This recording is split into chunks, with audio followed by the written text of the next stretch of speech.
안녕하세요. 조용호 선생입니다. 컬러리스트 산업기사와 컬러리스트 필기 대비 20번째 시간입니다. 네 번째 과목 색채 관리 5번째 시간이죠. 자, 여러분들 어때요?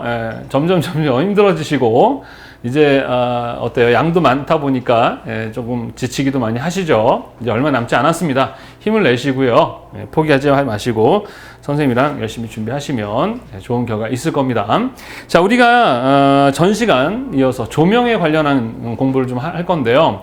사실 조명 하나만 가지고도 상당히 전문 분야입니다. 근데 거기서 우리가 공부해야 할 몇 가지들만 이제 추려서 공부를 하고 있는데, 오늘은요, 실제 조명 기구들 있죠. 조명 그 기구들에 관련한 시험 문제들이 출제가 되고 있어서 우리가 색채와 조명의 관계, 조명 그 기구들에 대한 공부를 좀 하겠습니다. 자, 실제 이제 조색을 해보면은 그 실제 어떠한 조명에서 조색하느냐에 따라 가지고 다양한 그 조색할 때의 색이 좀 다르게 조색이 될 수 있다라는 부분이 얘기했었죠. 자, 그래서 조명의 종류는 되게 많습니다만 이제 시험에 주로 나오는 그러한 내용을 위주로 해서 공부를 할게요. 자, 일단은 조명을 하는 기구들은 빛을 발하죠. 그걸 발광이라고 합니다. 발광. 뭐 욕 같죠? 무슨 발광? 발광하지 마. 그런 거 아니고 빛을 내는, 그걸 발광이라고 합니다. 자, 조명이 발광하는 방식은 크게 두 가지가 있어요. 하나는 열방사라고 합니다. 열방사. 또 다른 말로는 온도방사라는 말을 써요. 제가 이런 게 제일 짜증나는 게 그냥 열방사면 열방사라고 하면 좋은데 어떤 사람들은 온도방사 이렇게 쓰고 어떤 사람은 열방사 이렇게 써요. 그래서 두 가지 다 쓰고 있으니까 표준으로 하나 만들면 좋은데 시험에도 뭐 열방사로 나올 수도 있고 온도방사로 나올 수 있기 때문에 두 가지를 다 이해해야 되겠죠. 그런 게 짜증이 나요. 그죠? 자, 그 다음에 루미니센스 또는 루미네센스라고 하기도 합니다. 니 말고 네센스. 이거 어차피 영어니까 한국식 발음으로는 뭐 비슷하게 아무렇게나 하셔도 되는데 하여튼 루미니센스 이렇게 이야기를 합니다. 자, 루미네센스 방식과 열방사 있는데 열방사라는 건 말 그대로 그 물질의 어떤 원자나 분자에 열을 가하는 거예요. 그러면은 온도가 상승되면서 빛이 발하는 방식. 그게 바로 열방사, 온도방사라 하는데 대표적인 애가 누구예요? 백열등이죠. 백열등 안에 필라멘트가 열을 받아서 빛을 내는 방식. 비슷한 게 바로 뭐 텅스텐 등이나 할로겐 등 이런 것들이 바로 열방사 방식의 조명이다 라고 보시면 되겠고, 루미니센스는요 어떤 거냐면은 어떤 물질을 흡수해요. 그래서 그 에너지를 다시 빛으로 방출하는 그런 현상을 루미니센스, 얘는 열이 자체적으로 온도가 올라가면서 빛을 발하는 거고, 루미니센스는 어떤 외부에서 에너지를 받아서 그걸 방출하는 방식이죠. 우리 형광물질 같은 것도 루미니센스 방식이겠네. 그지? 그래서 대표적으로 이 루미니센스의 방사 현상을 이용한 이 조명등이 바로 이 방전등이라고 합니다. 방전등. 자, 방전등은요, 세 가지가 있어요. 대표적으로, 아크방전이라는 게 있습니다. 아크방전은 어떤 전기를 이용한 어떠한 그 전기에 의해서 빛을 발하는 방식인데, 사실 루미네센스 안에 되게 많은 방식의 빛을 내는 방식들이 있거든요. 그건 이제 조명을 연구하는 전문 분야 가셔서 배워야 되는 거고, 우리 컬러리스트를 공부하는데 거기까지 공부할 필요는 없어요. 이제 욕심 같아서는 선생님이 책에다가도 다 넣고 싶고, 진짜로 공부하다 보니까 이것도 알면 좋겠다 이런 거는 있더라고요. 그러나 우리가 지금 시험을 준비하는 필기 시험을 준비하다 보니까 그렇게까지 가면 지금도 쓸데없는 소리 많이 한다고 우리 학생들이 힘들어하는데 그런 것까지 설명하면 되게 힘들 것 같아서 일단 그 개괄적인 거 위주로 약간 미시적인 그런 정도로 공부합니다. 아크방전이 있고, 그 아크방전은요 예를 들어서 나트륨이나 수은 등 같은 애들이거든요. 나트륨 가스나 수은 가스에 전기적 아크를 주게 되면 그것으로 인해서 빛이 나는 그런 방식입니다. 그래서 얘는 탄소 아크, 나트륨 아크, 그 다음에 수은 아크 이런 애들이 아크방전을 통해서 하는 거고요. 두 번째는 근로방전이라는 게 있습니다. 근로방전은 뭐냐 그러면 가스에 의해서, 그래서 이거 대표적인 게 네온사인입니다. 네온사인. 그래서 가스가 어떤 가스냐에 따라서 다양한 색의 조명이 나오게 됩니다. 하나는 그 관 속에다가 형광물질을 넣어가지고 하는 방식입니다. 관 속에다 형광물질을 넣어서 하는 방식인데, 뭐 대표적인 게 우리 형광등이겠죠, 그죠? 이런 애들의 방식에 있다. 요거는 지금까지 시험에 나온 적은 없는데 나올 수도 있어요. 누구를 위해서 이렇게 하는 겁니까? 기사 시험을 위해서 얘기를 하는 거예요. 참고해 두시면 다 도움이 되실 수 있는 내용입니다. 자, 그래서 대표적으로 또 방전등은 그 압력에 따라서 고압이냐 저압이냐에 따라서 고압 방전등, 또 저압 방전등 이런 식으로 또 나눕니다. 자, 그래서 일단 대표적인 저압 방전등은 누구냐 그러면 바로 우리가 형광등이다라고 보시면 되겠습니다. 자, 형광등이 대표적인 저압 방전등인데 나머지들은 이제 고압 방전등이라고 되어 있는데 이거 외에도 되게 많아요. 등의 종류, 조명에 따라서. 그리고 이 조명이 왜 이렇게 많냐면 조명이라는 것은 제가 얘기했잖아요. 컬러, 실내 인테리어를 할 때 색으로만 배색을 했다고 해서 되는 게 아니라 그 전체 분위기는 여러 가지의 요소들로 전체가 다 적용이 돼야 되는데 그 중에 하나가 컬러고 거기에 조명이 엄청나게 중요합니다. 그래서 우리가 연색성이라고 얘기했었죠. 연색지수. 그래서 처음에는 이제 뭐 빛에 의해서 뭐 같은 색이 달라 보일 수 있는 현상이다라고 했었는데 그것도 맞는데 보통 자연의 색이 있습니다. 우리가 태양빛이 올라와서 중천에 갔다가 다시 이렇게 어떻게 됩니까? 내려가죠. 그래서 이 한낮에 그 태양이 올라가 있을 때는 어떻습니까? 가장 밝죠? 가장 밝아요. 그래서 눈을 보더라도 되게 센 느낌이 납니다. 그리고 그러니까 조도도 높죠. 그 다음에 색온도도 어때요? 높은 편입니다. 그죠? 그러나 요 때는 어때요? 되게 밝기 때문에 눈이 부셔요. 반면에 우리가 보통 아침에 태양이 뜨거나 태양이 질 때 그때 어때요? 상당히 어떻습니까? 사람들은 안정감을 느낍니다. 그래서 그때는 조도도 낮고 어떻습니까? 색온도도 낮죠. 이렇게 자연의 어떠한 그 빛 광원, 자연 광원에 의해서 사람들은 감정이라는 것을 막 느끼게 되는 것이에요. 그래서 우리가 실내에서도 사람들이 있을 때 어떤 그 빛 조명에 의해서 우리가 있죠. 색이 뭐로 변하는 겁니까? 감정으로 변하는 거잖아요. 그래서 조명도 색 안에 넣은 거예요. 디지털 색채, 조명 이런 빛의 색이라서.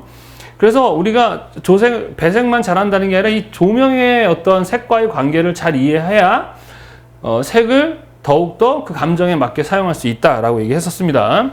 그래서 이 자연에서의 물질, 인공광원이 아닌 자연광원에서 봤을 때 얘가 보여지는 그 느낌, 색감을 우리는 연색성이라고 하는 거예요.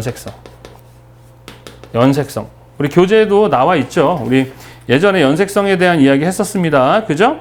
연색 지수다라고 얘기해가지고 얘기를 했었어요. 그죠? 자, 그래서 이제 이 자연광원과 달리 인공광원들이 어때요? 인공광원들은 기본적으로 어떤 색을 가지고 있습니다. 그래서 걔네들이 비쳤을 때 물질이 어떻게 보이는가가 자연에서 봤던 색과 인공적인 색을 비쳤을 때 색의 차이를 보는 거예요. 그 차이를 보는 게 연색 지수다라고 얘기를 하는 겁니다. 그래서 연색 지수가 높을수록 어떠하는 거예요? 자연의 색과 어때요? 비슷하다라고 하는 것입니다. 그 최대한 우리는 인간이 편안하다라는 느낌은 자연스러움에서 느낍니다. 사람들은 항상 자기가 생활했던 환경과 비슷한 곳에 있을 때 여러분도 그렇잖아요. 여행이라는 것을 가는 이유는 이제 좋은 곳에서 가는 것이겠지만 갔다가 오면 집이 너무 좋아지죠. 그렇죠? 우리가 새로운 것도 좋아하지만 항상 사람들은 항상 접했던 것, 자기가 자연스럽게 항상 있었던 그런 공간, 그거에 대한 편안함을 느낍니다. 그래서 그 편안함이라는 게 어떻게 보면 아름다움이고 그게 자연스러움이거든요. 그래서 이 자연의 연색성, 그러니까 자연에서 보는 물질의 색이 어디에서도 기본적으로 우리가 사용하는 인공 광원에서도 최대한 연색성에 좋을 때 사람들은 편안함을 느낀다라고 보시면 됩니다.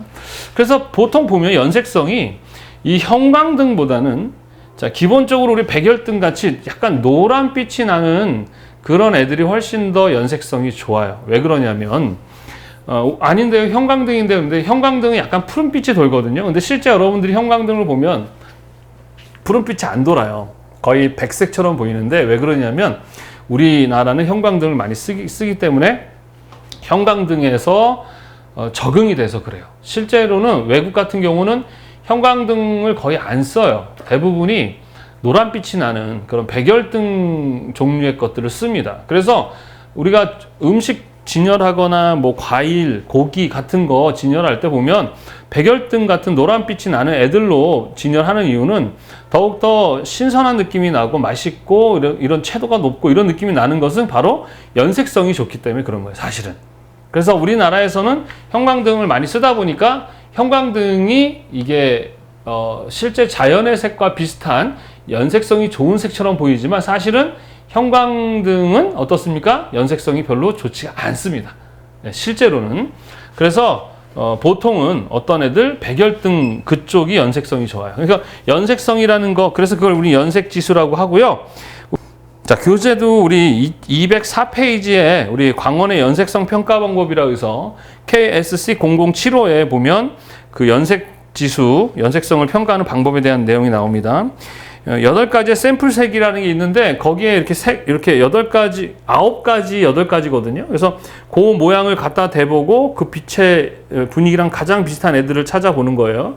그래서 그 느낌을 가지고 얘는 연색성이 좋다, 나쁘다 이런 식으로 평가하게 됩니다.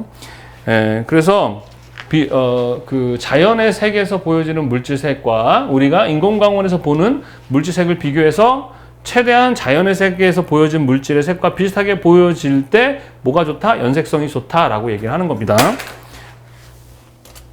뭐만 이해되시죠? 그래서 연색성이라는 것 개념 시험 문제도 많이 나오고 조명에서 매우 중요한 내용이니까 잘 이해하시기 바랍니다. 자, 그래서 고압방정등과 저압방정등, 거기서 이제 형광등이 가장 대표적인 저압방정등인데, 자, 이제 각각 이 등의 특징들을 물어보는 시험 문제들이 자주 출제가 되는데요. 자, 형광등은요, 종류에 따라서, 보통 형광등도 종류에 따라 달라요. 형광등이라고 해서 무조건 푸른색, 파란색 느낌의 내느냐, 그건 아닙니다. 형광등의 종류에 따라서도 우리 뭐가 있느냐, 주광색 형광등이라는 게 있고요.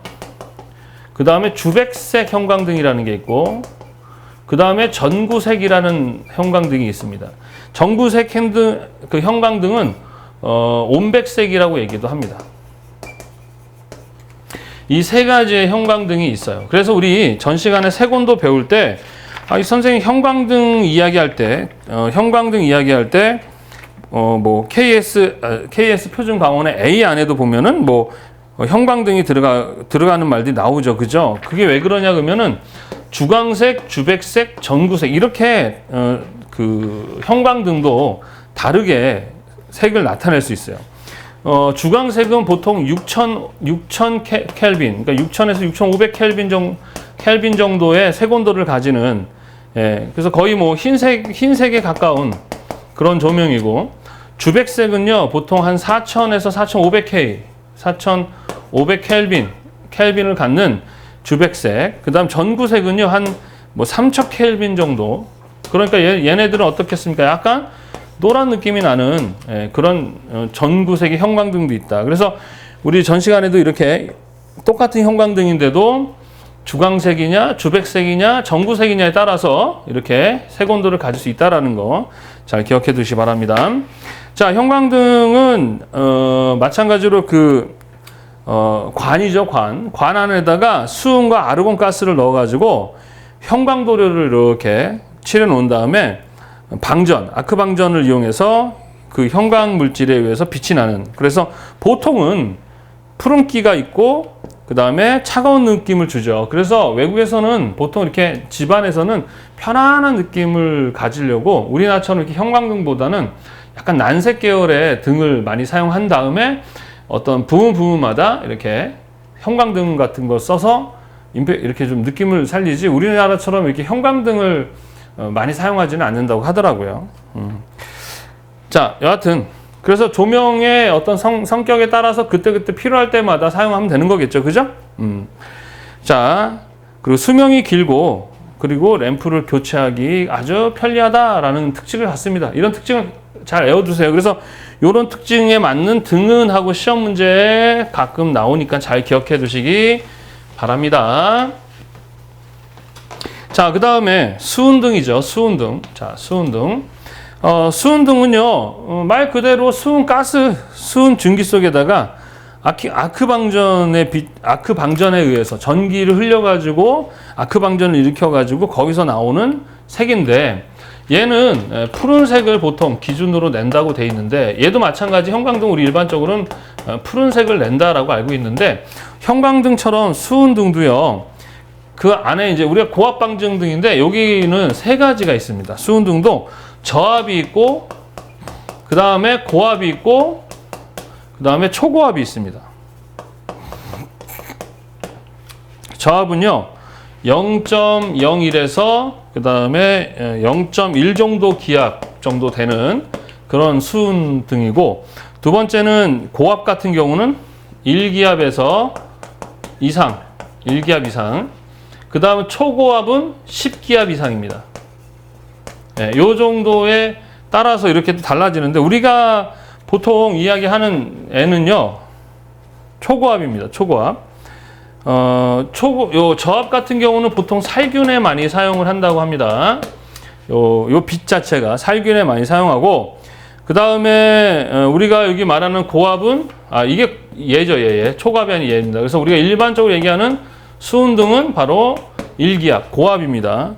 초고압 같은 경우 10기압 이상을 초고압이라. 그래서 보통 우리가 말하는 것은 이제 고압 방전등 이걸 얘기를 하고, 얘는 무슨 색을 낸다? 푸른색을 낸다라고 이렇게 이해를 하시면 되겠습니다. 그래서 수은등 같은 경우는 주로 도로나 공원, 광장, 고속도로에, 그래서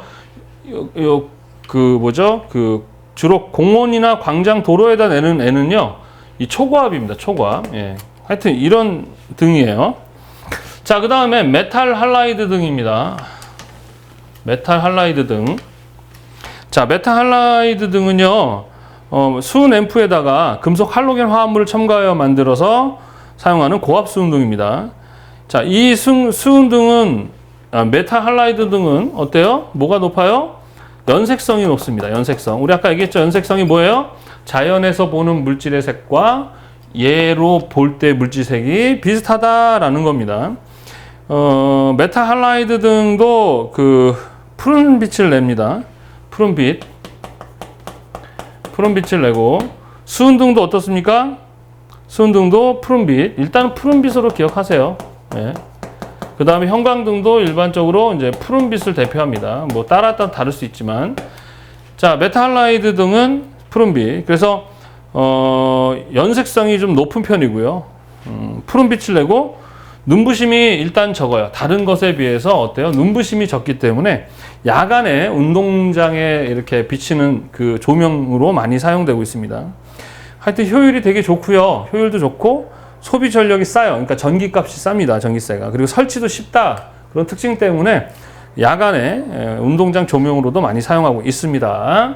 자, 그 다음에 나트륨 등이죠. 나트륨 등도 마찬가지. 나트륨의 증기가스에다가 방전을 일으켜서 내는 건데, 나트륨 등은 얘는 주로 이제 황색 색깔을 냅니다. 황색, 노란색에 황색빛을 냅니다. 다 푸른빛이었는데 이 나트륨은 이제 황색빛을 내죠. 이 황색빛은요, 안개 같은 그런 상황에서도 빛을 잘 투과해서 잘 볼 수 있게 해주는 역할을 한답니다. 그러니까 뭐예요? 교량이나 고속도로, 터널, 일반 도로에서 많이 사용하겠죠. 자, 그리고 또 엄청난 좋은 특징이 하나 있는데, 벌레가 안 꼬인대요. 다른 등에 비해서 나트륨 등이 벌레가 안 꼬인답니다. 보통 여름에 빛 사이로 엄청 벌레들이 꼬이잖아요. 그죠? 근데 이 나트륨 등은 이 벌레가 잘 안 꼬인다고 합니다. 그런 특징도 있대요. 자, 그 다음에 크세논 등이 있습니다. 크세논 등. 자, 이것도 마찬가지 고압 가스 방전에 의한 위에서 빛을 내는 건데, 제논 기체를 넣어서, 빛을 내는 겁니다. 그래서 얘는요, 연색성이 가장 좋습니다. 연색성이 가장 좋아요. 크세논 등은 연색성이 가장 좋고, 보통 이제 얘도 푸른빛, 거의 흰색 빛을 내는 그러한 등입니다. 그래서 얘는 보통 사진 촬영이라든가, 그 다음에 이런 우리 영상 촬영이나 사진 촬영할 때 사용하는 등으로도 많이 사용을 하고요. 그 다음에 고체 레이저의 들뜬 상태 광원으로도 쓰인다는 게 뭐냐면 경찰차에 네온 사인 있잖아요. 위에 달려있는 막 윙윙 하는 거 있죠. 그런 것들도 이 크세논 등으로 사용할 때가 많습니다. 자, 그 다음에 이제 백열등에 대해서 우리 교재에 백열등이 나오는데, 백열등은 뭐 필라멘트를 가열해서 나오는 빛을 발광하는 장치고, 대표적으로 무슨 색이죠? 붉은색입니다. 백열등은 뭐다? 붉은색을 낸다라는 거죠. 자, 이 백열등은 사람들의 어떤 느낌이 되게 편안한 느낌, 따뜻한 느낌을 주기 때문에 우리나라에서는 과거에 많이 사용했지만 요즘은 이제 거의 형광등을 사용하죠. 근데 이제 외국에서는 이 백열등을 많이 사용을 한답니다. 자, 그래서 상당히 따뜻하고 편안한 느낌을 줘요. 전력 소모량에 비해서 빛이 좀 약해서 어둡다는 느낌이 들어요. 그래서 얘네를 많이 쓰면 되죠. 많이 쓰면 더 밝아지면서도 따뜻한 느낌이 나요. 그리고 필라멘트의 수명이 좀 짧은 그런 단점이 있습니다. 자, 그래서 어떤 등이 더 좋냐는 그때그때 상황에 맞춰서 그때그때 사용을 하시면 되겠습니다. 자, 텅스텐 등은 텅스텐 등은 자, 백열등이나 텅스텐 등은 뭐예요? 온도 열방사입니다. 열방사입니다. 그래서 텅스텐 등도 백열등처럼 뭐예요? 필라멘트가 있는 거예요. 텅스텐 필라멘트를 사용해서 좀 더 어떻습니까? 수명도 늘게 한 거죠. 그래서 근데 단점은 백열등도 그렇지만 필라멘트도 텅스텐 등도 열이 좀 많이 납니다. 반면에 이제 가격이 백열등에 비해서 좀 저렴한 편이고, 그리고 마찬가지로 얘네 둘 다 뭐예요? 붉은색, 우리 나트륨도 황색빛, 노란색, 붉은색 빛을 낸다라는 겁니다. 그래서 색온도는 5,500 정도, 뭐 이 정도라고 하는데, 하여튼 이런 특징을 갖는다라는 거. 자, 그 다음에 이제 할로겐 등인데요. 할로겐 등은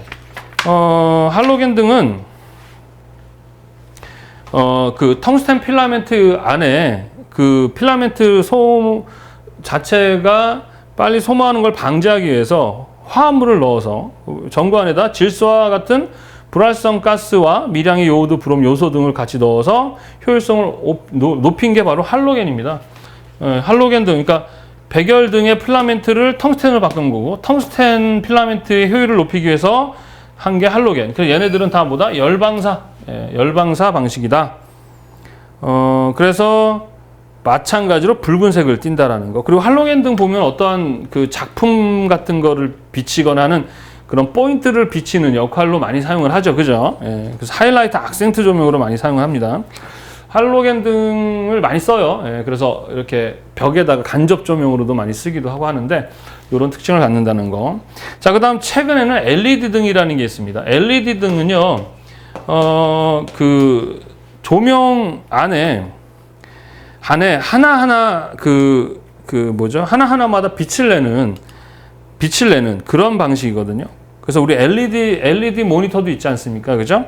그래서 상당히 에너지 효율도 높고, 그리고 상당히 친환경적입니다. 다른 것에 비해서 자외선이 방출되지 않고 열도 적고, 그래서 우리 자전거 전조등이나 신호등도 최근에는 다 LED 등으로 많이 바뀌어요. 이렇게 점으로 되어 있는데 그 점 하나마다 빛이 나는 거죠.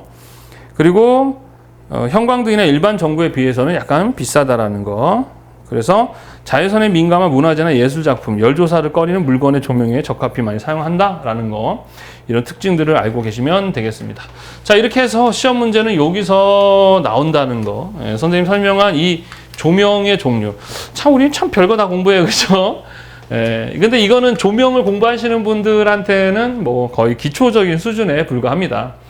예전에는 이렇게 안 나왔었거든요. 근데 대표적으로 백열등이랑 형광등을 물어보는 정도의 수준의 문제만 나왔었는데, 최근에는 이런 종류의 것들, 그리고 이제는 열방사, 루미너선스 같은 이런 것까지 구분해서 이해를 해야 되는, 요런 게 좀 어려운 거지, 실제 어떻게 외워야죠. 외우는 수밖에 없습니다.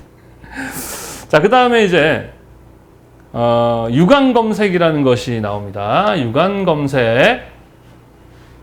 자, 교재 유관 검색. 자, 우리가, 색을, 어떻게 해요? 먼저 측정을 하죠. 그러니까 어떤 색을 측정해서 그 측정된 값을 전달하고 나서 또 어떻게 합니까? 그것을 재현하죠.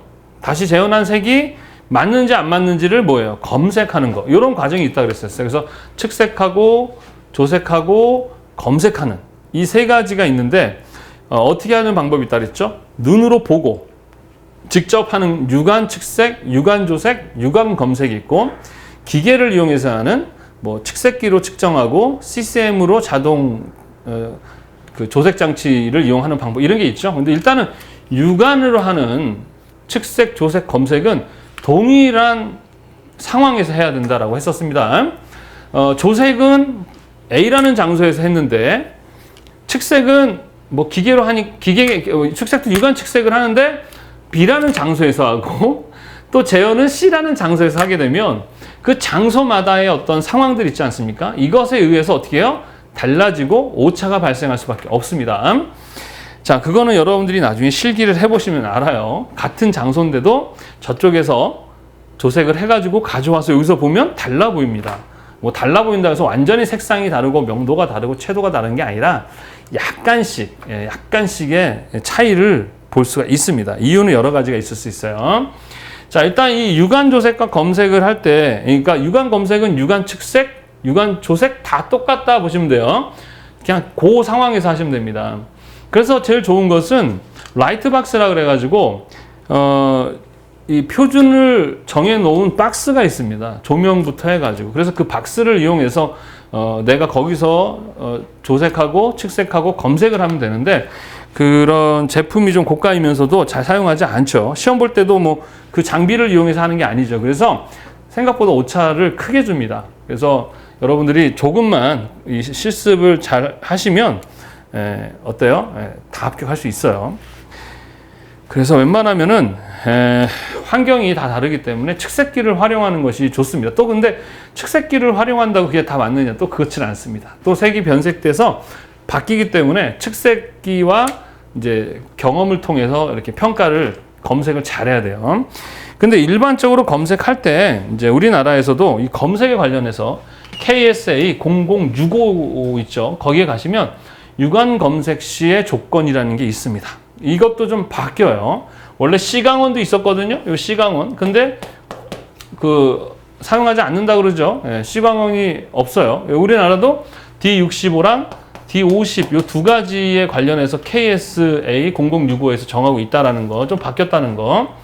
자, 그래서 유관 검색할 때 이 대상물의 각이 보통은 45도로 사용한다 그러죠. 빛이 들어오면 45도로 보거나 빛이 45도로 들어오면 90으로 보거나 이렇게 되는데, 이제 요것이 예전에는 일반적으로 이렇게 나왔었어요. 근데 KS에서 정하면서 그것을 기준으로 해야 됩니다. 그래서 일단 얘는 크게 중요한 건 아니고, 자, 측정 광원의 조도는 1000럭스가 적합하다라고 예전엔 했었는데, 이 KSA 006에서는 1000에서 어디까지? 4000 켈빈 요 사이에서 사용하라라고 되어 있어요.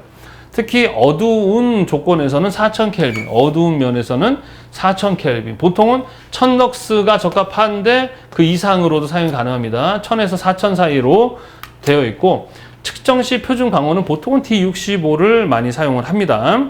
그리고 눈의 각도, 시야각은 보통 2도에서 10도 우리 얘기했었죠. 이 두 가지 씁니다. 그 다음에 한국 KS와 먼셀 기호로 표기를 해야 되겠죠. 이건 뭐 당연한 얘기고, 균제도는 0.8, 이건 뭐 80%라고 얘기도 합니다. 80% 이상이어야 한다. 조도의 균일한 정도는 0.8 이상이라는 것은 또 그 KS에서는 80% 이상이라고 되어 있습니다.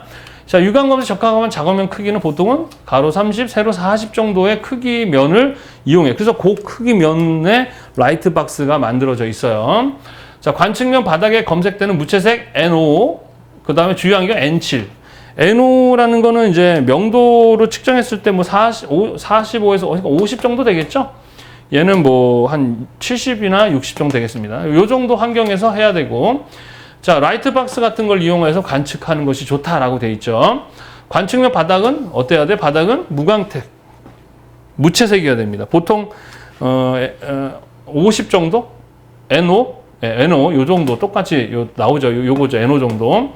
그 다음에 또 하나 똑같은 나오네요. 이게 같은 말인데 30에서 40cm 같은 말 나오네. 바닥면 크기는 30, 40 요거 같은 말입니다. 요거 삭제해야 되겠네요. 교재 같은 말이 두 번 나왔네요. 자, 비교하는 색은 인접하여 배열하고 동일 평면에 배열하도록 배치한다. 비교하려는 색들을 다 어떻게 해요? 인접해 놓고 배열을 해야 되겠죠. 이렇게 떨어뜨리지 않죠. 붙여서 봐야 된다는 얘기입니다.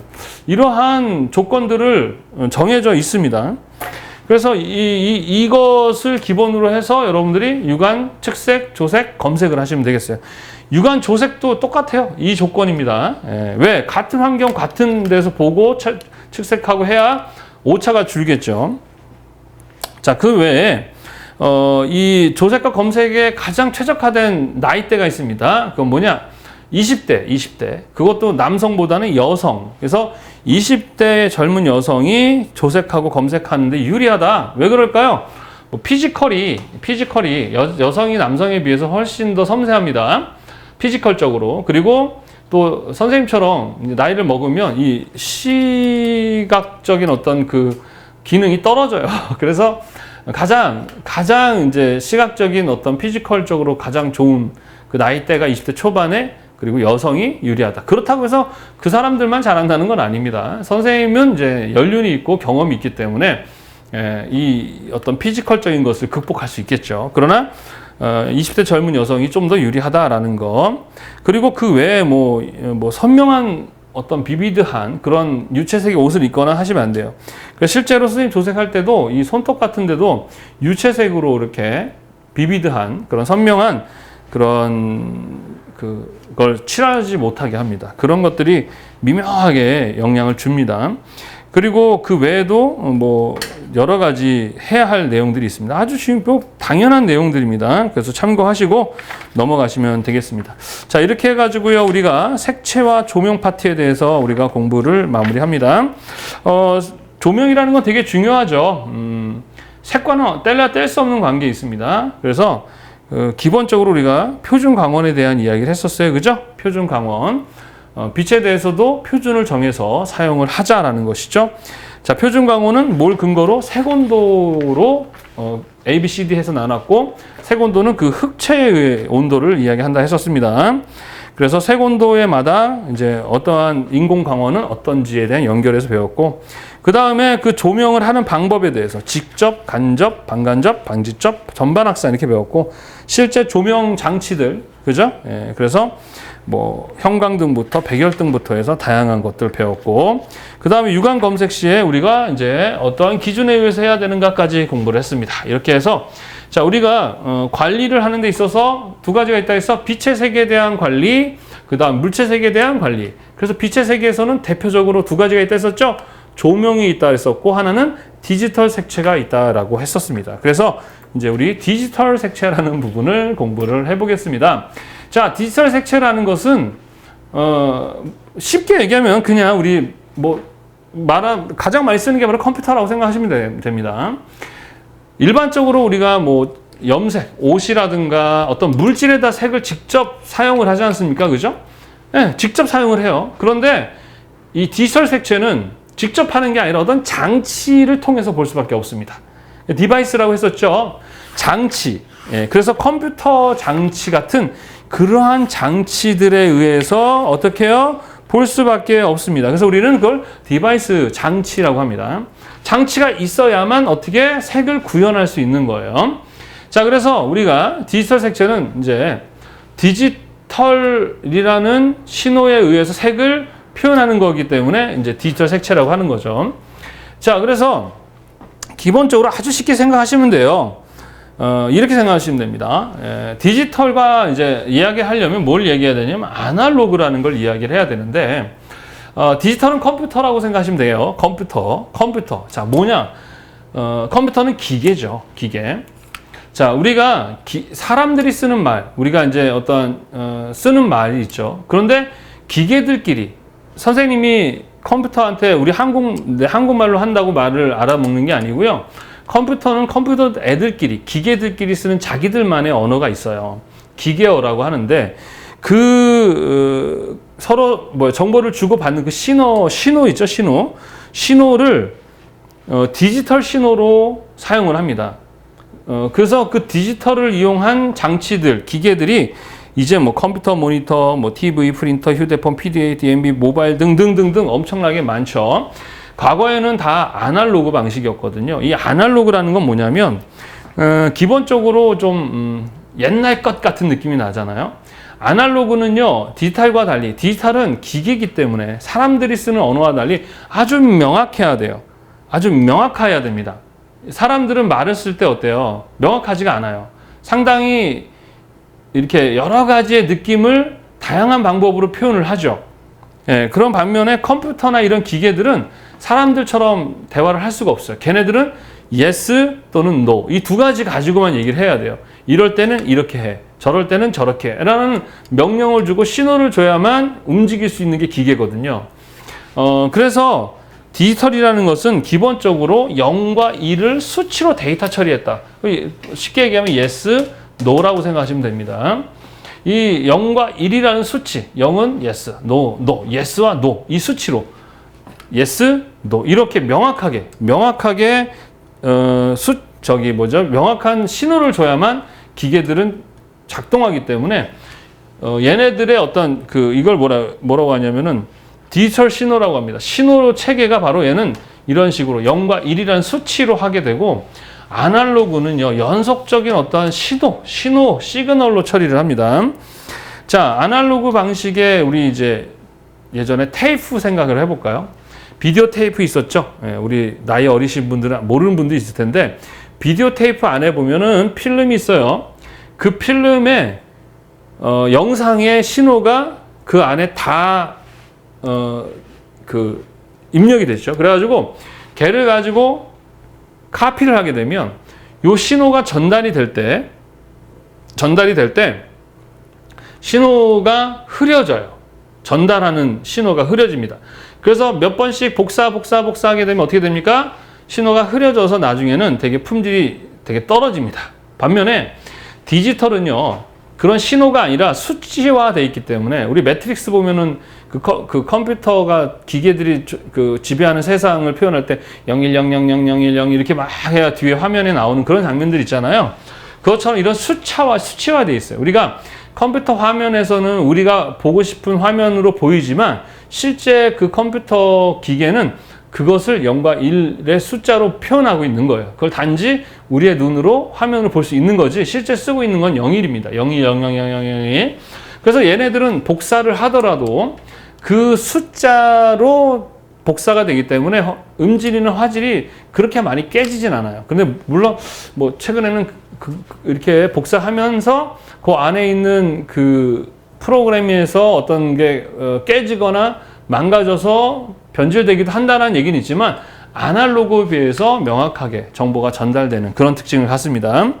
그래서 아날로그 음악이랑 디지털 음악을 보면 아날로그 음악을 디지털화 시켜버리게 되면 약간 딱딱한 느낌이 나고, 이게 이제 우리 일반인들은 잘 몰라요. 전문적인 어떤 이런 음악을 하시는 분들은 이 디지털 음악을 별로 안 좋아합니다. 아날로그 음악을 되게 좋아해요. 아날로그 음악은 끊임없이 부드럽고 은은한 음악이 나와요.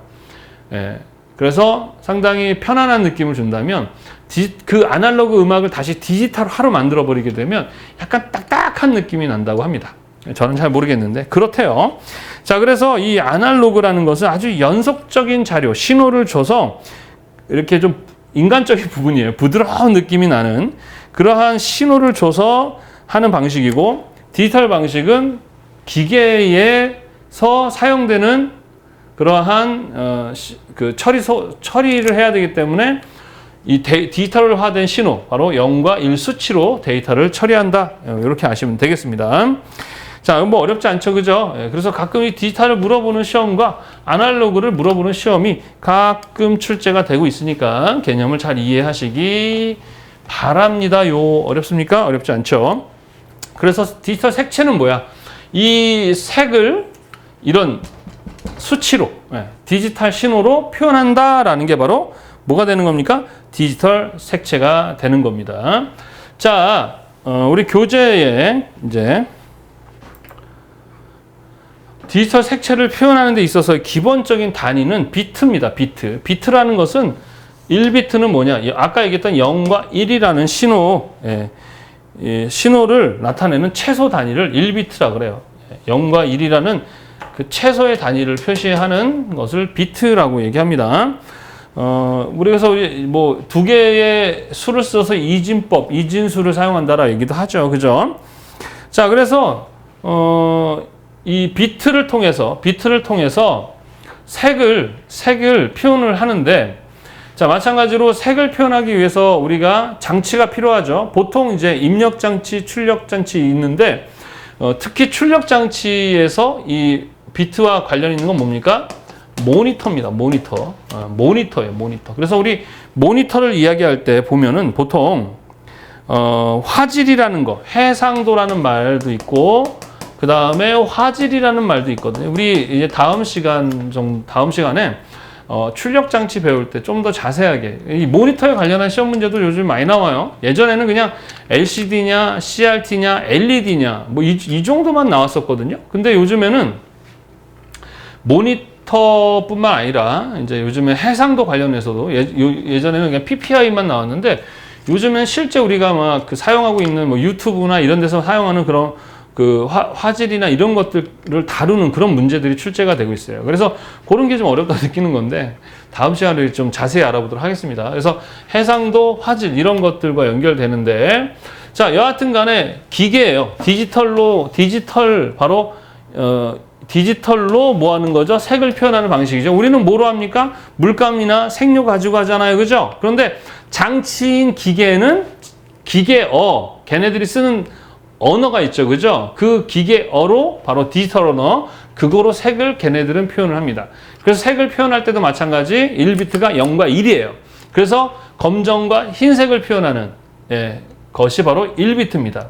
거의 검정만 나오는 거지 뭐, 그지? 초창기 때는 모니터도 없었어요. 컴퓨터가 그냥 종이를 프린트하는 방식이었습니다. 틱틱틱틱 나오고, 그리고 처음 디지털화된 컴퓨터가 아니라 예전에 기계식 컴퓨터를 썼거든요. 그때도 종이에다가 구멍을 뚫어요. 그래서 구멍 뚫고 닫고 해서 그거를 기계 속에 넣으면 그거를 읽어가지고 기계 컴퓨터가 작동하는 그런 방식이었거든요. 근데 그게 이제 이렇게 디지털화된 겁니다. 자, 그래서 이제 시간이 지나면서 이 모니터도 기술이 발전하면서 해상도가 상당히 높아지는데, 자, 보통 그 해상도라는 것은요, 해상도랑 화질이 차이가 좀 있어요. 일단은 해상도 좀 이따 설명할 때 얘기합시다. 여하튼 간에 그러면서 이제 2비트가 나오는데, 2비트라는 건 쉽게 얘기해서 2의 2승을 나타낸다. 그러면 몇 개입니까? 4개의 컬러를 쓰는 거죠. 얘는 2개 컬러죠. 검정, 흑백. 그러니까 흑백입니다. 4개의 컬러를 쓸 수 있는 거죠. 약간 명암을 줄 수 있는 수준의 그런 컬러를 표현을 할 수 있게 된 거예요. 디지털 색채가. 그래서 이 화면의 이미지나 색을 표현하는 데 있어서 필요한 기계 장치가 뭐냐 그러면 그래픽 카드라는 게 있습니다. 그래픽 카드. 컴퓨터를 예전에 선생님이 조립을 하고 싶었어요. 그런데 되게 어려운 것 같아요. 막 납땜도 해야 되고 막 이런 거 갖고 막 이래서 예전에 막 가르쳐 달라고 하는데 안 가르쳐 주는 거예요. 그래가지고 선생님이 이렇게 등 뒤에서 몰래 보고 책 사서 공부하고 해서 공부를 해서 알아봤더니 그냥 있는 장치를 이렇게 말 그대로 조립만 하면 되는 거더라고. 별거 아닌데 왜 이렇게 안 가르쳐 주려고 했는지. 그렇죠. 그때부터 막 학생들 많이 가르쳐 주고 했었습니다. 조립이라는 것은 그냥 끼면 되는데, 이제 예를 들어서 모니터에 색이 나오게 하려면 모니터 선이 본체 안에 그래픽 카드에 꽂아지는 거예요. 아셨나요? 네, 이런 거야. 거기에 이제 뭐 그래픽 카드 집어넣고 무슨 뭐 CPU 집어넣고 뭐 램 집어넣고 이런 식으로 하면 되는 거예요. 그때 이제 사용했던 초창기 2비트 때 사용하던 그래픽 카드는 CGA라는 그래픽 카드를 썼다. 예, 이렇게 생각하시면 됩니다. 예전에는 그냥 이런 문제가 안 나오고요. 그냥 2비트, 1비트는 얼마냐, 몇 컬러냐 이런 문제만 나왔는데, 최근에는 이 그래픽 카드를 물어보는 그런 문제도 출제가 되고 있어서 점점 양이 많아지죠. 4비트는 2의 4승이죠. 그러니까 몇 컬러? 16컬러, 16컬러를 사용할 수 있고, EGA 그래픽 카드. 이 그래픽 카드가 좋아지면서 품질이 해상도도 좋아지고 이렇게 되는 겁니다. 자, 그 다음에 우리가 심도라는 거를 좀 알아야 돼요. 색심도라는 건데, 이 모니터 같은 디스플레이 장치가 얼마나 많은 색상을 표현할 수 있는가를 나타내는 수치가 바로 심도라고 합니다. 심도. 단위는 비트를 쓰는 거예요. 이게 바로 심도입니다. 그리고 심도인데, 다른 말로는 비트, 깊이라고 합니다. 깊이, 비트 깊이. 비트 깊이, 이렇게 얘기도 합니다. 그래서 심도를 나타내는 거예요, 얘네가. 근데 16컬러 심도가 낮죠. 그러다가 이제 8비트 컬러가 나오는 거죠. 8비트라는 건 뭐야? 2의 8승을 나타내는 거죠. 그러면 256컬러가 되게 됩니다. 자, 256컬러는 이제 요때부터 일반적인 이제 컬러 모니터가 이제 나온다고 생각하시면 되겠고요. 초창기 우리 스타크래프트 있죠? 스타크래프트에 나왔던 초창기 스타크래프트의 그 품질의 해상도다 보시면 돼요. 이때 상당히 어때요? 지금이야 이제 너무 흐린 거지만 그 당시에는 정말 아주 좋은 그런 느낌이었어요. 그래서 보통 1990년대에 많이 사용하던 그러한 모니터 컬러입니다. 그래서 얘는요, 기본적으로 우리가 디지털 컬러는 뭐예요? 색광 혼합이죠? 가산 혼합입니다. 그래서 모니터를 보게 되면 다 R, G, B라는 이 3원색 가지고 어떻다? 색을 다 표현을 합니다. 그래서 심도를 조절하는데 얘네에다가 색 가지수를 주는 거예요. 그래서 R과 B는 몇 비트? 3비트를 주고요. R과 G는 3비트를 주고요. B는 2비트를 줘가지고 이렇게 해서 조절을 합니다. 이게 이제 심도예요. 그래서 R과 G에는 2비트, 이렇게 2비트. R과 G는 3비트, B는 2비트. 이런 식으로 똑같이 3비트씩 주는 게 아니라 이런 식으로 해서 6, 7, 8비트를 이렇게 나눠서 심도를 조절하는 이런 방식으로도 이렇게 해서 사용을 했습니다. 그래서 이 당시는 우리 이제 해상도 얘기할 때인데 640에 480이라는 이런 해상도의 모니터를 많이 사용했던 시절이 이렇습니다. 나중에 요거는 해상도의 이야기 할 때 좀 더 설명을 하도록 할게요. 그래서 요거에서 예를 들어서 인덱스 컬러가 뭐냐라고 하면 8비트입니다. 이렇게 외워야 돼요. 인덱스 컬러라고 하기도 했던 것은 몇 비트냐? 8비트다. 이런 식으로 시험 문제 나올 수 있습니다. EGA 그래픽 카드를 사용하던 것은 4비트다. 이런 거. 그럼 기본적으로 승은 알아야 되고 이 컬러의 개수도 알아야 됩니다.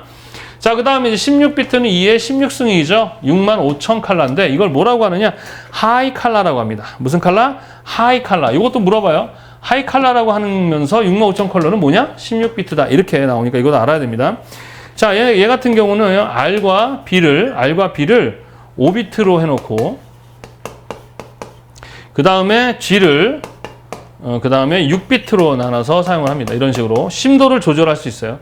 또는 그냥 RGB를 다 그냥 5비트로 사용하기도 합니다. 근데 보통 이렇게 조절을 해서 색을 가지수들을 표현할 수 있다라는 거죠. 이렇게 컬러를 심도가 높아지게 되면 그만큼 해상도도 좋아지는 거예요. 심도가 높아질수록 해상도가 좋아지는 겁니다. 자, 그 다음에 24비트예요.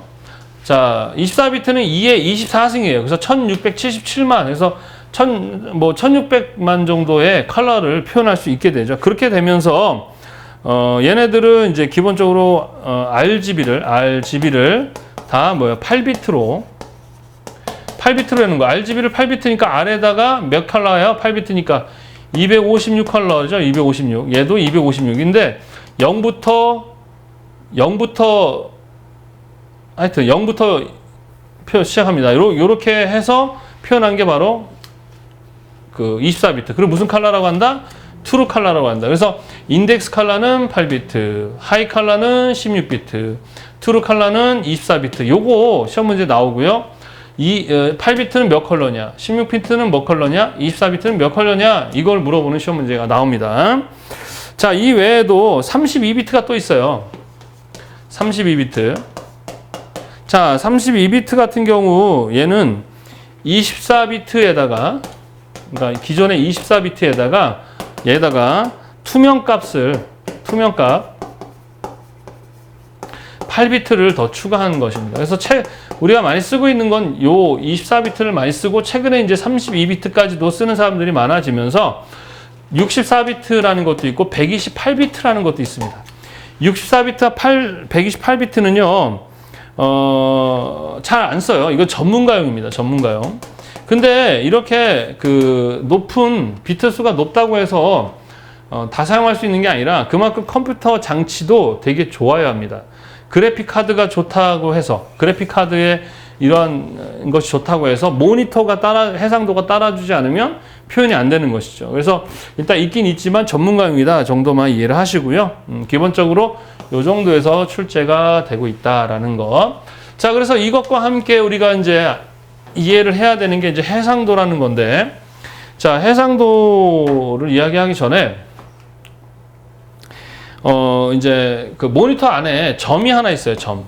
모니터는 점으로 표현하거든요. 이제 우리 이후에 배울 텐데 비트맵 이미지인데 이거를 우리는 픽셀이라고 하기도 하고 또는 화소라고 얘기도 합니다. 그래서 그 화소가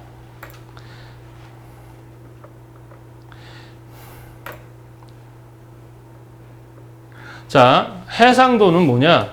1인치 안에 가로 세로 1인치 안에 들어가 있는 뭐예요? 픽셀의 수를 해상도라고 합니다. 그래서 PPI라는 단위를 쓰거든요. 이게 뭐냐? PPI는 뭐다? 픽셀 퍼 인치. 픽셀 퍼 인치. 그래서 PPI라는 단위를 씁니다. 이 픽셀은 Picture Element라는 단어의 약자로서 만들어졌고요. 화소수, 그러니까 픽셀의 수, 화소수에 따라서 해상도가 결정이 되는 겁니다. 그 해상도가 좋다라는 것은 모니터에 뭐가 좋다는 얘기죠? 화질이 좋다는 건데 보통 해상도 하나 가지고 화질이 좋은 게 아니고요. 보통 색감이라든가 색감, 그 다음에 명암비, 그 다음에 해상도 이런 세 가지를 다 합쳐서 화질이라 그래요. 그러니까 해상도가 높으면 화질이 무조건 좋은 건 아닙니다. 좀 찰나가 아니라 달라요. 해상도라는 것은 1인치 안에 픽셀, 화소가 얼마나 있느냐, 화소수에 따라서 이야기하는 부분이고, 화질이라는 것은 그 해상도를 포함해서 색감이라든가 명암비까지 고려를 해야 되는 것을 우리는 화질이라고 얘기를 합니다. 그래서 이제 추후에 배울 텐데 모니터가 요즘에 이렇게 있죠. 모니터를 보면은 1080에 뭐 예를 들어서 1920 이렇게 되어 있는 있죠. 이쪽의 수가 화소수가 1080개가 있고 이쪽은 1920개가 있다는 얘기죠. 그래서 얘네 둘이 곱하면은 2000만 뭐 이 정도 2000만 개 정도 이상의 그 화소가 여기에 존재하는 거죠. 그래서 화소가 많으면 그만큼 해상도가 높은 거니까 화질도 높을 가능성이 높은데 이 세 가지를 다 높게 하는 모니터는 많지는 않아요. 그래서 해상도를 좀 낮추고 색감과 명암비를 올린다든가 뭐 해상도를 높이고 색감과 명암비를 내린다든가 뭐 이렇게 하지 다 좋지는 않습니다. 그래서 이런 애들은 이제 FHD라 그래서 이렇게 이제 우리가 모니터 쓰고 있는데 나중에 이건 조금 더 모니터 이야기할 때 자세하게 설명하도록 하겠습니다.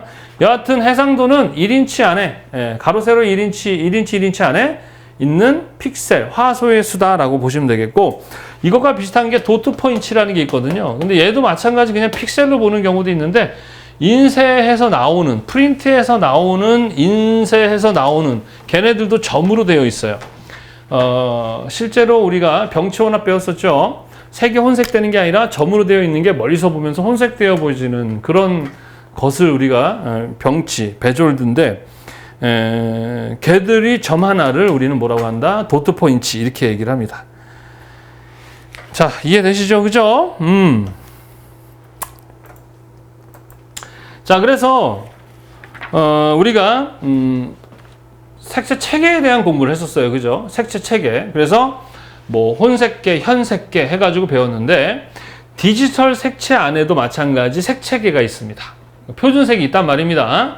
쉽게 생각을 하려면 포토샵을 좀 생각하시면 될 것 같아요. 이 포토샵이라는 걸 좀 다룰 줄 알면 좀 이 디지털 색채가 많이 이해가 됩니다. 왜냐하면 포토샵에서도 색을 조절하잖아요. 그죠? 그렇게 어떤 장치와 프로그램 안에서 색이 구현되죠. 컴퓨터라는 장치에서. 그래서 디지털 색채예요. 그 장치는 어떤 신호에 의해서 처리가 된다?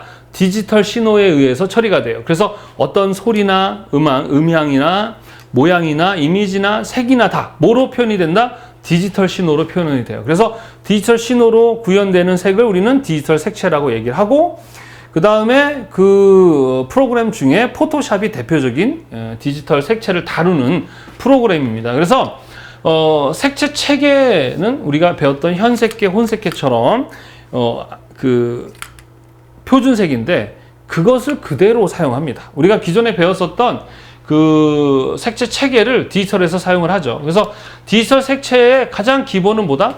RGB 모드라는 거예요. 모드는 이제 그 체계를 얘기한다고 생각하시면 됩니다. RGB 모드예요, RGB. 색광훈합이죠, 이거 색광훈합. 그래서 얘네들은 합치면 합칠수록 어떻게 됩니까? 밝아지는 거예요. 밝아지는 겁니다.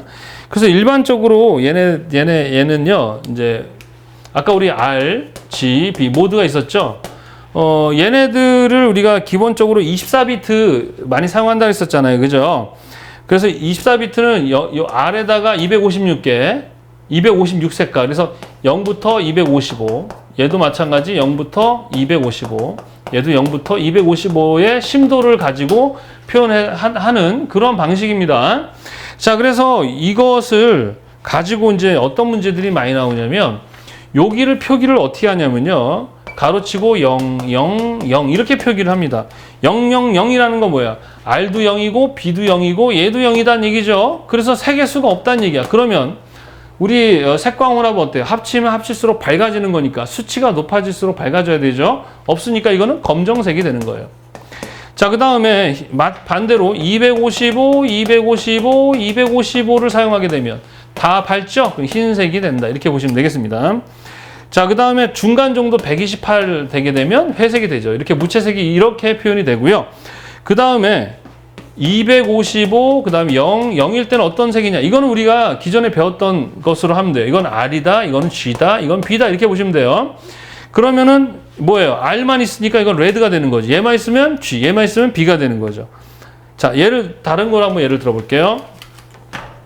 255, 255, 0 이렇게 됐을 때는 어떤 색이냐 했을 때, 자, 우리 이거 R, G, B죠. 그러니까 R과 G는 색이 있는데 없죠. 이럴 때는 어떻게 됩니까? 자, R, G, B, C, M, Y 이거 우리 다이어그램 그려서 R과 G가 둘이 색이 들어갔죠? 그럼 뭐가 됩니까? Y. 그래서 얘는 노랑이구나 이런 식으로 색을 구현하는 방식입니다. 여러분이 요 다이어그램만 그릴 줄 알면 이해를 할 수 있는 부분이죠. 예, 이렇게 해서 이런 문제가 좀 나오고, 기본적으로 컴퓨터를 통해서 그래픽, 그림과 사진, 이미지들을 표현하는 프로그램들, 특히 대표적인 디지털 프로그램이 뭐다? 포토샵이다. 거기서 많이 쓰는 게 RGB다. 라는 거. 자, 그런데 CMYK라는 것은 기본적으로 인쇄를 목적으로 하죠. 인쇄나 출력을 목적으로 합니다. CMY는 뭐예요? 물질의 색이기 때문에 그렇죠. 자, 그런데 문제가 뭐냐 그러면 그 디바이스에 문제가 있어요. 입력 장치, 출력 장치. 그리고 그 기계를 만드는 회사들이 다 똑같다, 다르다? 다 달라요. 그리고 그래서 자기들이 그 회사마다 자기들 방식대로 만들고 저장하고 막 이렇게 쓰죠. 그리고 표준이 없으면 어때요? 이 똑같은 RGB나 똑같은 CMYK도 막 달라버리는 거죠. 그리고 실제로 우리가 이제 색공간이라는 게 있어요. 색공간. 가무시라고 하는데 색 영역인데 RGB가 표현할 수 있는 색의 가지수가 있고 CMYK가 표현할 수 있는 색의 가지수가 있어요. 그러니까 누가 더 많겠습니까? 색을 표현할 수 있는 개수가 색광이 더 많겠죠. 빛의 색까지도 표현이 가능하니까. 반면에 인쇄 출력을 목적으로 한다는 CMYK는 RGB보다 어떻습니까? 색의 가지수가 적기 때문에 어때요? 못합니다. 못해요. 얘를 다 표현할 수 없습니다. 그 차이가 있게 되겠죠. 그죠? 그래서 포토샵 같은 데서 처음부터 RGB를 놓고 RGB 모드 체계를 놓고 작업을 하는 게 아니라 인쇄를 생각해서 CMYK라는 모드로 작업을 하게 되는 거예요. 그러면 그렇다고 해서 또 출력을 했을 때, 인쇄했을 때 또 맞느냐? 또 그렇지가 않습니다. 예. 그럼 어떻게 해요, 선생님? 최대한 오차를 줄이고 최대한 규칙을 만들어 놓은 거예요. 그래서 CMYK, 특히 CMY죠. 근데 K가 왜 있냐면 CMY가 만나면 검은색이 되는 것이 이론적으로는 맞는데 실제로는 안 돼요. 예, 약간 회색입니다. 그래서 먹 색깔, 검은색을 더 추가해서 완벽하게 검은색을 만드는 거죠. 그래서 보통은 인쇄 출력. 그래서 보통 이제 포토샵 작업하실 때 모니터나 인터넷에서 사용되는 그런 영상 사진들을 만들 때는 RGB 모드로 놓고 하고요. 웹상이나 인쇄를 목적으로 할 때는 CMY를 놓고 작업을 하셔야 그만큼의 뭘 줄일 수 있어요? 오차를 줄일 수가 있습니다. 자, 그 다음에 LAB 모드. 이것도 우리가 배웠었죠? L은 뭘 나타낸다? 명도. 그죠? A는 빨라, B는 높아라고 표현되는 건데 이런 방식으로 얘도 색을 사용하는 방식입니다. 근데 왜 LA 모드가 있느냐 그러면 이 LA 모드가 어떤 게 좋냐면 RGB로 작업을 하다가 CMYK로 우리가 변경이 가능해요. 포토샵에서 모드를 체계를 이렇게 바꿀 수 있습니다. 근데 RGB에서 CMYK로 바뀌게 되면 상당히 탁해지거나 많이 어두워지거나 색감이 이렇게 탁 떨어지는 그런 느낌이 날 수 있거든요. 그래서 일단 RGB에서 LAB로 갔다가 LAB에서 다시 CMYK로 오게 되면 그 손실이 조금 줄어듭니다. 예, 그래서 보통 그때 많이 포토샵에서 LAB를 많이 사용한다. 예. 일단 보통 포토샵에서도 보통 작업은 RGB나 CMYK로 놓고 작업을 합니다. 그 외에 요 세 가지는 다 흑백 모드입니다. 흑백 모드. 얘네들은 컬러 모드, 얘네들은 뭐다? 흑백 색채계입니다. 그래서 그레이스케일이라는 것은 흑백으로 바꿔버리는 거죠. 예, 흑백으로 바꿔버리는 것이고 비트맵이나 듀톤이나 인덱스는 흑백이 아니죠. 예, 죄송합니다. 그레이스케일, 비트맵, 듀톤 요 세 가지는 흑백 모드입니다. 흑백 모드. 흑백으로 이제 작업을 할 때 사용하는 건데 그레이스케일로 바꾼 상태에서 비트맵과 듀톤을 사용할 수가 있습니다.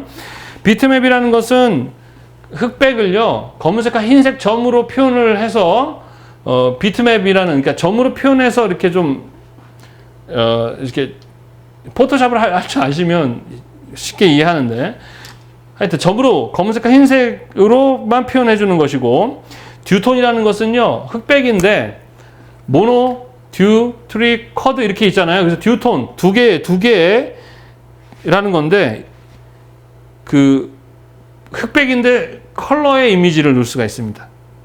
예, 컬러 이미지를 넣을 수 있어요.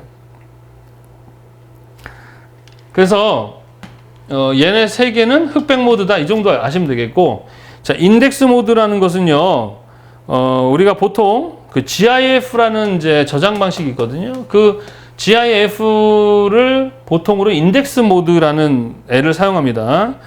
24비트 컬러 중에서 우리가 사용하는 24비트 컬러 있죠. 거기서 256개의 컬러를 어떻게 사용하여서 만드는 컬러 시스템인데 얘는요 GIF 모드라고 그래서 GIF 저장 방식을 가져오면 보통 인덱스 모드로 되어 있거든요. 얘는 이제 컬러를 24비트에서 256 컬러를 사용해서 하기 때문에 용량도 적고 애니메이션이나 뭐 이런 것들을 만들 때 많이 사용을 하고 하는데요. 일단은 그렇다 정도만 이해하시면 되겠습니다. HSB는 걸 알죠? 휴, 색상, 세츄레이션, 채도, 브라이트니스, 명도 이렇게 해가지고 표기하는 것이고 색상은 우리 기존에 배웠었죠? 360도 각도에 따라서 색을 표현할 수 있었습니다. 그죠? 예, 그런 것들을 방식으로 했다. 그래서 기본적으로 얘네 방식은 우리가 기존에 배웠던 걸 디지털화 시켜 놓은 겁니다. 이거 외에도 HS, L, HSV, HSB, HS 이런 거 있는데 일단은 우리가 포토샵에는 요 정도 모드가 있어요. 그래서 디지털 색채에서 보통 이런 모드를 많이 사용한다라고 아시면 되겠고, 이후 포토샵을 배우면 요것도 이제 개념을 좀 알게 될 거예요. 색채 체계야, 색채 체계. 디지털에서 사용하는 표준들. 그래서 대표적인 것은 RGB와 CMYK 모드인데, RGB는 뭐 모니터 상에서, 웹상에서 표현되는 이미지들을 작업할 때 보통 이 모드로 놓고 꺼낼 때 그 체계를 얘로 놓고 하고, 인쇄나 출력을 목적할 때 얘로 합니다. 나머지들은 그렇게 많이 안 써요. 그런데 이제 흑백으로 바꿀 때는 그레이스 모드로 바꿀 수도 있고, 그 다음에 RGB를 CMYK로 바꿀 때는 LAB로 한번 거쳐서 가면 조금 낫다. 그런데 사실은 이게요, 이제 우리 이후에 또 배울 건데, 달라요. 기계마다, 디바이스마다, 장치마다 막 다 다릅니다. 그래서 그거를 잘 맞추는 그러한 것이 되게 중요해요. 디지털 색채에서는. 그래서 다음 시간에 우리가 한번 배울 건데, 그것들을 어떻게 맞추느냐, 이런 부분들이 되게 중요한데, 그런 내용들, 거기서도 조금 전문적인 것들이 많이 나와서 여러분이 좀 어렵다고 느낄 수가 있습니다. 자, 이해하셨죠? 이건 어려운 부분이 아니니까 이렇게 기억하시고, 자, 그 다음에 이미지를 어떻게 표현하는가, 디지털화된, 이것도 마찬가지 이제 프로그램들, 자, 컴퓨터 그래픽이라는 말이 여러분 무슨 뜻이냐면, 그래픽은 그림을 그린다 라는 뜻이에요. 예전에 다 뭐로 그렸습니까? 손으로 그렸죠, 다 손으로. 근데 컴퓨터를 이용해서 그리기 때문에 컴퓨터 그래픽이라는 것이고, 컴퓨터를 그리는 그림을 그리는, 우리가 뭐 게임하면 게임 프로그램이라고 하잖아요, 그죠? 그런 프로그램이 뭐냐면 게임 그래픽 프로그램이라고 얘기하는 거죠. 그래서 게임 그래픽 프로그램들이 컴퓨터 그래픽 프로그램들이 어떤 식으로 이미지를 표현하는가. 대표적으로 벡터 방식과 그 다음에 뭐가 있다? 비트맵 방식 두 가지가 있습니다. 벡터 방식은 선으로 표현하는 것이고, 비트맵 방식은 뭐로요? 점으로 표현한 거다. 이렇게 보시면 되겠습니다. 그래서 벡터는 뭐 침을 벡터, 가래침 벡터, 태태태 이러면 되고, 비트맵은 비트박스, 쿵치기, 박치기, 북치 이렇게 외우시면 되겠습니다. 자, 벡터 방식은 선으로 그림을 그리는데, 얘네들의 큰 차이를 본다면 비트맵은 뭐냐? 점으로 표현하다 보니까 이렇게 뭐가 생겨요? 층계가 생기겠죠. 이걸 엘리어싱 그럽니다. 엘리어싱. 이것도 물어보는 문제가 좀 가끔 나와요. 엘리어싱 현상이 나오게 됐죠. 그러니까 이 부분이 상당히 부자연스럽고 딱딱합니다. 그래서 얘와 얘의 중간색, 얘와 얘의 중간색, 얘와 얘의 중간색 넣어가지고 이렇게 자연스럽게 여기를 이렇게 보완해주는 것을 안티-엘리어싱 그럽니다. 안티-엘리어싱. 안티-엘리어싱. 바로 이런 거예요. 이렇게 층계지는 현상을 이렇게 약간, 그 안티-엘리어싱을 통해서 해주는데, 이걸 보관법이라고 합니다. 보관법. 가끔 나오니까 기억해 두세요. 보관법을 통해서 좀 더 자연스러운 이미지를 표현하게 하는 것이 바로, 이렇다라는 거예요. 그래서 벡터는요, 선으로 그림을 그리기 때문에 확대를 하거나 축소를 하더라도 깨지지가 않습니다. 반면에 비트맵 이미지는 확대하면 점이 커지면서 그 해상도가 떨어지고 좀 이미지가 깨집니다. 그런 특징을 가져요. 벡터 이미지와 비트맵은. 자, 그래서 차이를 물어보는 시험 문제가 가끔 나오기 때문에 여러분들이 잘 기억을 하셔야 되겠습니다. 가장 큰 특징은 얘는 선으로 그림을 그린다, 얘는 점으로 그린다. 선으로 그리기 때문에 이러한 엘리어싱과 안티 엘리어싱 현상이 없어서 얘는 확대하거나 출력하더라도 이미지가 손상되거나 깨지지 않고, 반면에 점으로 표현하는 비트맵은 우리 배웠죠, 화소.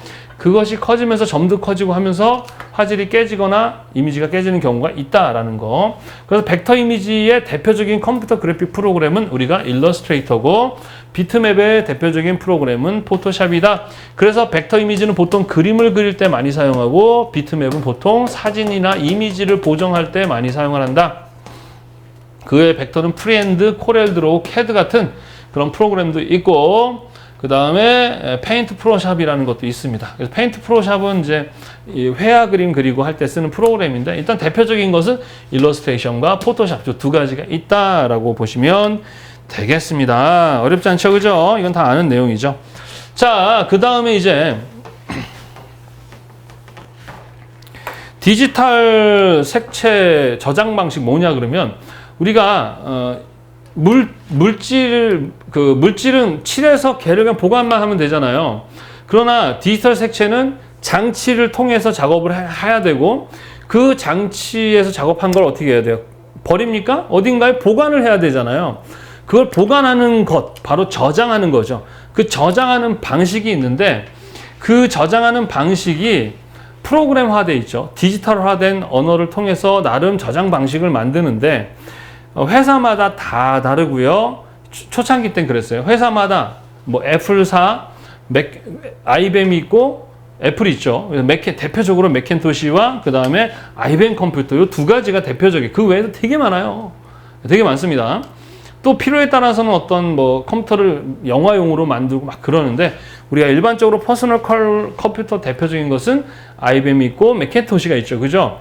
초창기 때는 이 맥킨토시는 지들끼리만 쓰는 자기들만의 저장 방식, 아이뱀은 아이뱀끼리만 쓰는 저장 방식을 만들어서 얘와 얘도 포토샵이 있고 얘도 포토샵이 있는데 여기서 저장했던 애가 여기 와서 사용할 수 없었고 아이뱀에서 쓰던 애가 맥에 갈 수가 없었고 이랬었단 말이에요. 이걸 뭐 호환하다라고 하는 거예요.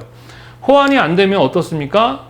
그 제품만 써야죠. 그래서 우리 소비자 입장에서는 불편하죠. 그래서 초창기 때는 맥킨토시 컴퓨터 있죠. 애플 맥켄 컴퓨터로만 뭐 인쇄 작업을 했었어요. 그래서 지금처럼 이게 네트워크도 안 돼 있어가지고 외장 하드도 맥킨토시용이 있어요. 또 걔네 것만 써야 돼. 작업해서 걔네 방식으로 저장해서 여기다 넣어가지고 가져가가지고 인쇄 그 필름 출력실에 가서 그거 주고 막 복잡했었습니다. 예, 되게 복잡했었어요. 근데 지금은 엄청나게 편합니다. 그래서 그냥 책상에 앉아서 그냥 인쇄가 돼요. 그래서 DTP 그래요. 데스크탑 퍼블리싱 그래요. 인쇄가 되게 쉬워졌습니다. 과거에는 막 일주일씩 걸렸던 게 요즘에는 하루면 다 인쇄가 되고 막 할 정도로 엄청나게 편해졌죠.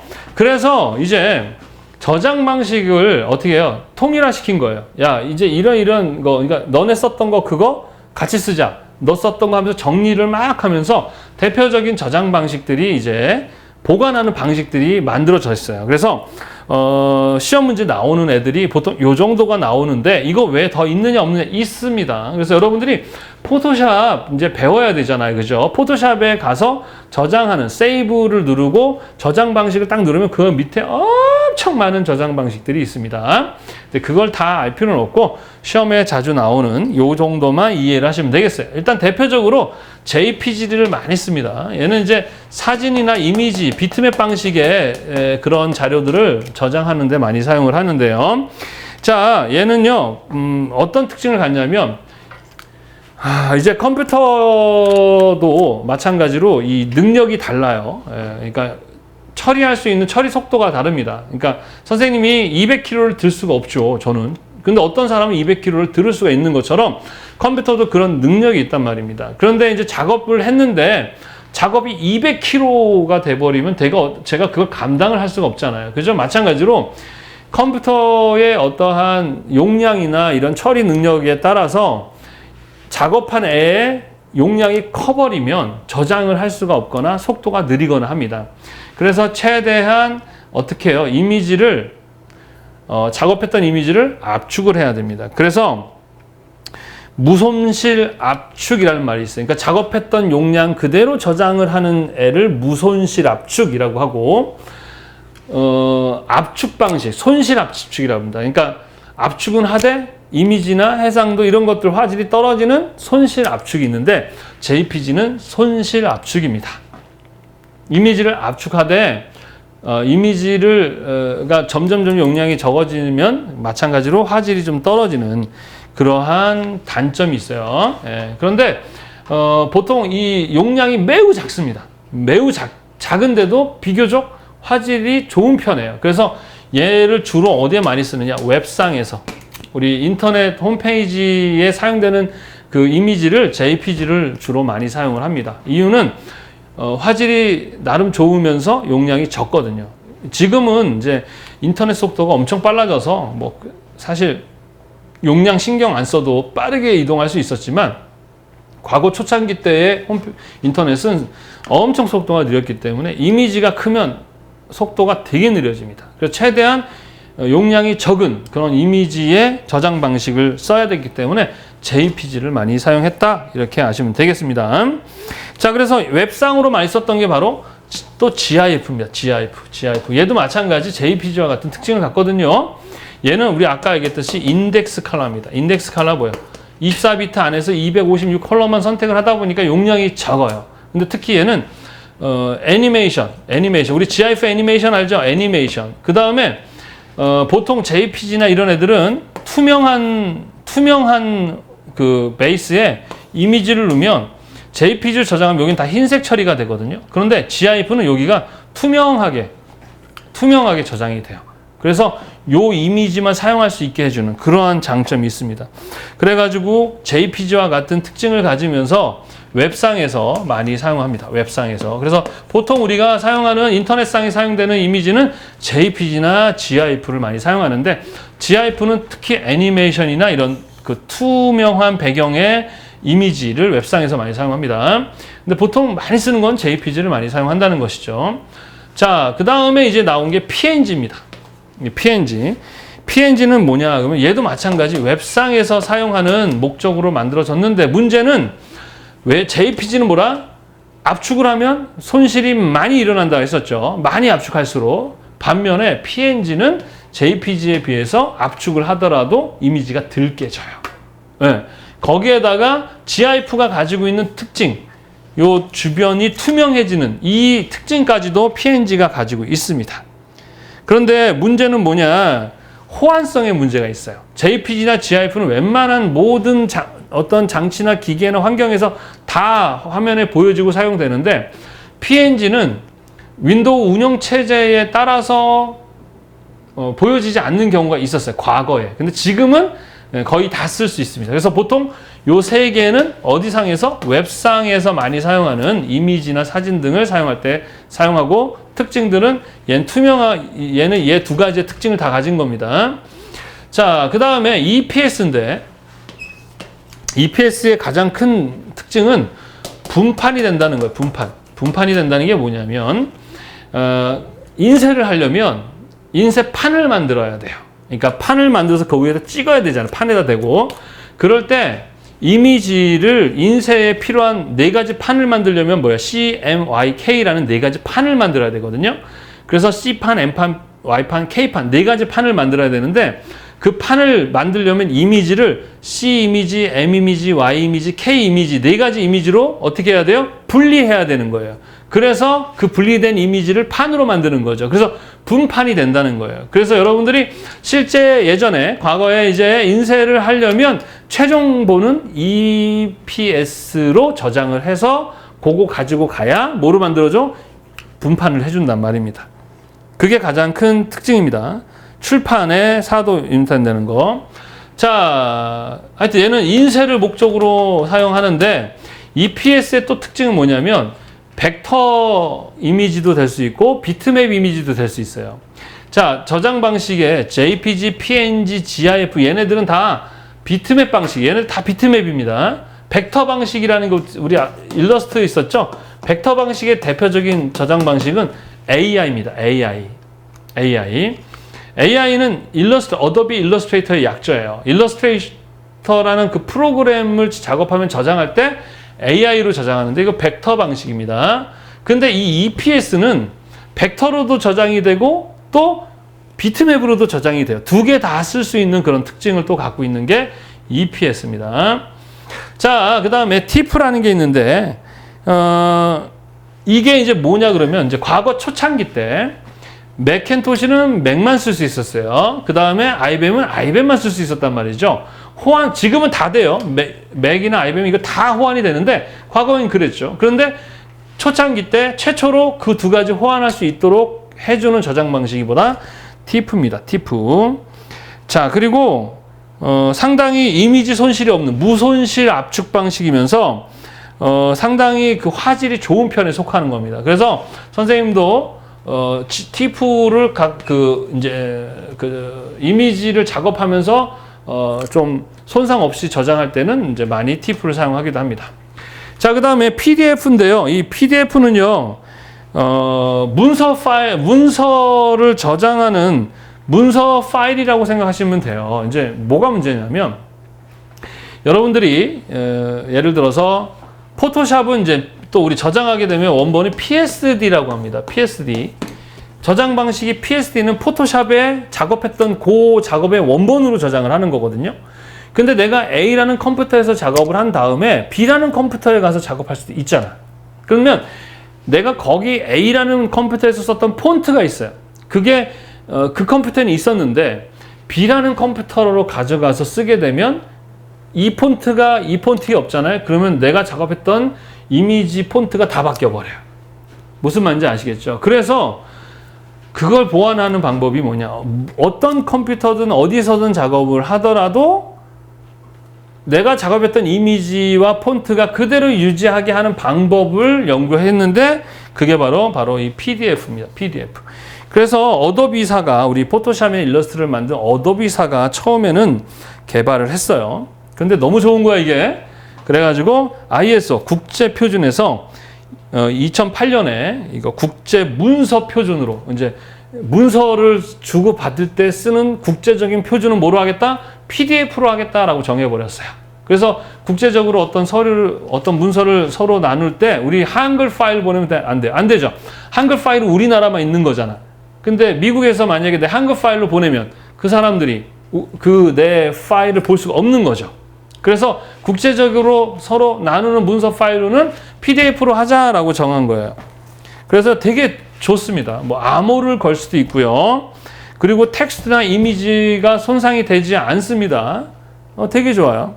그리고 글자도 이게 비트맵은 점으로 표현하다 보니까 확대를 하거나 그러면 깨지는데 얘는 자기만의 이제 글씨도 안 깨집니다. 그래서 작은 글씨도 아주 선명하게 인쇄가 될 수 있는 애예요. 그래서 최근에 우리가 전자출판이라고 그러죠? 전자출판. 이 전자출판할 때 예전에 EPS를 사용했는데 요즘에는 PDF 파일 가지고 바로 인쇄를 할 수 있는 그러한 인쇄용으로도 많이 사용되고 있고 호환성도 좋고 이렇다는 내용을 아시면 되겠습니다.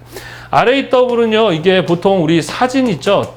사진을 찍을 때 그 DSLR 카메라 사진을 찍을 때 보통 RAW로 많이 저장을 하는데 RAW로 저장하게 되면은 원본 그대로의 이미지가 저장이 됩니다. 근데 보통 용량이 좀 크죠. 엄청 큽니다. 고사양입니다. 그리고 색감도 뛰어나고 그래서 그거를 가지고 나중에 이제 포토샵에서 수정하고 보정하기에 참 좋은, 그래서 사진 찍는 분들 있죠? 그런 분들이 많이 쓰는 저장 방식이 RAW. 벡터 이미지의 대표적인 것은 AI, 어도비 일러스트레이터를 저장할 때 AI로, PSD라는 것은 포토샵의 원본 저장 방식이다. 이 정도만 이해를 하시면 되겠습니다. 포토샵을 하실 수 있는 분들은 이 내용 다 이해하죠. 자, 컴퓨터 그래픽은요, 여러분, 기본적으로 디자인을 하시는 분들은 할 줄 아셔야 됩니다. 마치 군인이 총을 쏘듯이 컴퓨터 그래픽은 반드시 하셔야 돼요. 이 컴퓨터 그래픽을 싫어하시는 분들도 계세요. 디자인을 하시는데. 그러면 안 됩니다. 왜 싫어요? 저 컴퓨터 싫어해요. 너무 힘들어요. 어려워요. 아니에요. 어렵지 않습니다. 컴퓨터 그래픽이라는 것이 컴퓨터가 사람을 괴롭히려고 나온 건 아니잖아요. 그죠? 사람에게 좀 더 편리한 삶을 주기 위해서 나온 거잖아요. 그래서 여러분이 시간과 노력을 좀 통해서 최소한 일러스트레이터나 포토샵 정도는 기본적으로 다룰 줄 아시면 좋습니다. 다뤄야 됩니다. 예, 당연히. 그래서 그 부분도 선생님이 강의를 하고 있어요. 그래서 만약에 컴퓨터 그래픽도 배우고 싶다면 선생님이 운영하고 있는 네이버 카페에 오시면 들을 수 있는 방법들이 있습니다. 다 온라인으로 진행이 되고요. 충분히 다 준비할 수 있도록 되어 있으니까 여러분들 관심 있으시면 컴퓨터 그래픽도 좀 배워보시기 바랍니다. 자, 이렇게 해서 디지털 색채 관련해서 우리가 이제 오늘 더 배워봤고요.